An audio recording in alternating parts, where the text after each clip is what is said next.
Shall I tell you something curious? I saw your film this morning. I saw it, just me, in a cinema with a security guard. Wow. Just the two of us. Wow. Yeah. That's not far off the time I saw it, and it was some guy I'd never met was in there with me. It was just the two of us in a screening. Yeah, I watched it completely by Universal. myself. Did you? Yeah, and I think that I like blacked out and had an existential crisis. Why? Because I was like, is this real? Hello? And there was no answer. I'd like to know more about you. There's really not much to know about me. Look at me. I am.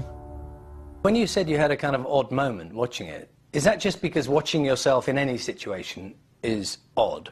Yeah, I'm not really the best at it, but this one was particularly strange because I was looking at myself and I was like, God, I look so handsome, and I was so like buff and strong, and then I realized it was you. Why am I here, Christian? You're here because I'm incapable of leaving you alone. There's no avoiding the question about whether or not, as a non-actor, I ask this question, whether or not there is something necessarily awkward about doing a film that requires you to do sex scenes. I mean, it's not awkward.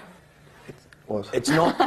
It's not. Let's take a minute to think what that means. Because it's not like there's no organic flow to things. It's very technical, and you sort of are in these very intimate situations with a made-up history and made-up situations. You know, it's.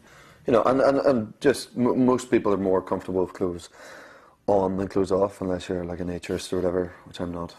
I am. Evidently. Right. Yeah, I'd be really persuaded to put clothes on for this. So I guess, yeah, I mean, so that will breed a certain level of discomfort because you're not wearing much. But by this time we were doing those scenes, most of them were put towards the end of filming, and you know, we'd all built a level of trust with each other and understanding of how we approached the work and how we approached those scenes, and we'd talk them over. And as Dakota says, they are very choreographed, they're very thought out. It's very much, we'll do this and then we'll stop and then we do this and we'll change the camera. You know, it's not just like a free-for-all.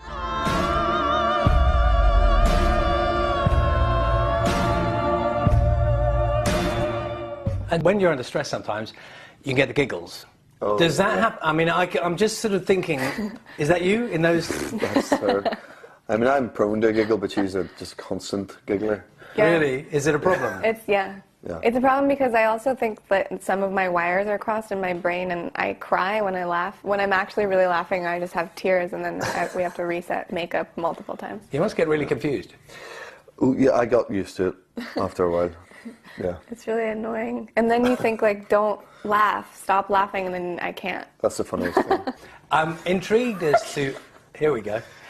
It's just beyond this door. What is? My playroom. Like your Xbox and stuff? When you first started thinking about it, you know, I don't know, the first conversation took place. Yeah. Who's the person you go to say, do you know, what do you think? You know, what do you think about doing this particular film? For me, it would be, you know, my wife, and then, you know, maybe friends of mine who are actors. I wouldn't call any of my mates I grew up with because, I mean, they're maybe a wasted phone call. But maybe some actor friends who have been in it. But essentially, it's my wife. You're obviously from a film family, from a show business family. Does that make it easier? Does that somehow make people understand a bit more about? Yeah, I think that they understand more. They understand circumstances more. Wow, this is a really beautiful lamp. Sorry. You get distracted really easily. I don't normally, but this one is actually really gorgeous. It looks like an Emmy. Yeah. I don't think it is. We'll check. But go on, carry on with your theme. And so, yeah, I do think that it does help that my parents, they've been through things like this before. But also, I didn't tell them until I was for sure going to be doing the movie, because part of me I just didn't want to get too invested, and I didn't want to, if I decided that it wasn't going to happen, or if they decided it wasn't going to happen, I didn't want to have to, like, explain myself to anybody. Did you know much about the book? I can't even imagine where you'd have to be living to not have known about the books. Had you read the books?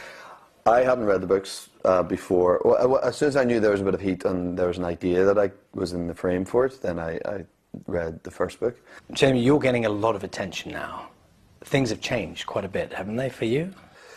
To be honest, this week promoting it, I think Dakota and I have both been in a bit of a bubble, and you're sort of protected from everything a little bit, and you're taken from screening, fan screening, where you see it and it's palpable and they're delighted, and that's great. I guess I haven't quite experienced whatever it is you're talking about in terms of like recognition on the street and stuff like that. I haven't been subjected to it yet.